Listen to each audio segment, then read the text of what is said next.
북한 이탈 주민이 경제를 움직이는 사업가가 되었습니다. 북한 이탈 주민이 나눔을 실천하는 한의사가 되었습니다. 탈북 청소년이 꿈을 향해 도전하는 축구 선수가 되었습니다.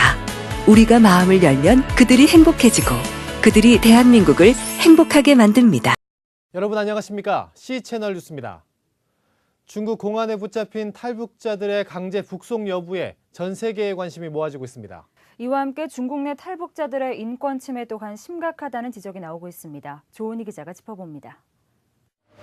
2006년 탈북해 인권 모임 나우를 이끌고 있는 지성호 회장은 중국 내 탈북자들의 삶이 한마디로 노예 같다고 증언했습니다. 자유를 찾아 중국으로 넘어온 탈북자들. 하지만 탈북 순간부터 신분을 숨기고 은신처를 찾아 숨죽이며 살아야 했습니다. 중국 정부에 발각되면 바로 체포되기 일쑤. 이 상황을 악용해 중국인들은 탈북자들의 노동을 착취하고 인신매매를 강요했습니다. 극도의 심리적 압박감 속에 중국에서 탈북자들의 삶은 북한에서와 마찬가지로 지옥 같았습니다. 북한보다도 인권이 더 유린돼 있다고 봐야 될까요? 북한에 살기보다도 더 인권이 유린돼 있다고 봐야 될까요? 그런 상황이거든요. 그래서 이제 특히 남자들 같은 경우는 딱히 어디 가서 할 일이 없어요. 그러니까 결국은 이제 모수밀 같은 그런 일을 해야 되는데 일단 북한 인권 문제가 국제사회에 회자된 것은 1990년대 중반 대량 아사 사태를 겪은 북한 주민들이 중국으로 탈북하는 경우가 많아지면서부터입니다. 하지만 중국은 탈북자 보호에 소극적 입장을 취하며 급기야 강제 북송을 통해 사태를 해결하려 했습니다.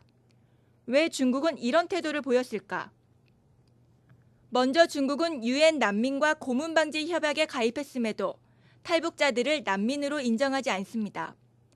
중국은 탈북자들이 정치적 망명이 아니라 단지 경제적인 어려움으로 북한을 나온 것으로 여기고 있습니다. 탈북자들이 돈을 벌기 위해 중국으로 불법 입국해 한국이나 미국으로 가려고 한다는 겁니다. 하지만 중국은 북한을 한반도에서 동북아 기득권을 위한 방편으로 여기고 있습니다. 따라서 미국을 견제하기 위해선 북한을 두둔할 수밖에 없다는 것입니다. 또 중국이 소수민족과 갈등을 빚고 있는 터라 더 많은 탈북자들이 들어오면 사회가 더욱 불안정해지고 북한의 불만까지 초래할 수 있다는 것도 요인입니다. 미국과 이 동북아에서 대치하고 있는 이런 국면으로 봤을 때 중국은 늘 심리적으로 북한을 자기 편으로 끌어넣을 수밖에 없는 그런 입장이라고 봅니다. 이와 함께 세계 난민을 관리하는 유엔 난민기구가 제 역할을 하지 못한다는 지적도 제기됐습니다. 유엔은 중국이 탈북자들의 난민 지위를 인정하지 않기 때문에 할 수 있는 역할이 제한된다고 말합니다. 하지만 유엔이 상임이사국 중 하나인 중국의 눈치를 보기 때문에 소극적인 태도를 보이고 있다는 비판도 많습니다.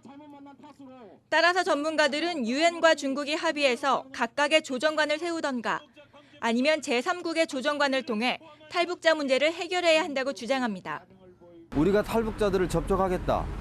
이런 접촉을 강하게 요구하고 중국이 받아들이지 않으면 그러면 조정관을 내세우라라고 요청해야 되는데 중국이 나서지도 않고 유엔에서도 조정관을 내세우라고 요구하지도 않고 있고 이것이 가장 지금 남아있는 과제라고 할 수 있습니다.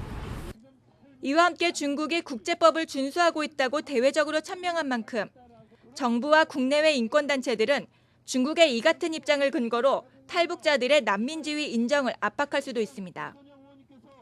결국 중국은 미국과의 관계, 정치적인 이유 등으로 탈북자들에 대한 입장을 바꾸지 않을 것으로 보입니다.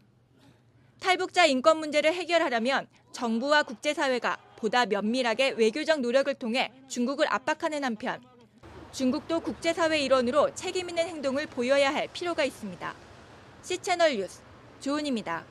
북한 이탈 주민이 경제를 움직이는 사업가가 되었습니다. 북한 이탈 주민이 나눔을 실천하는 한의사가 되었습니다.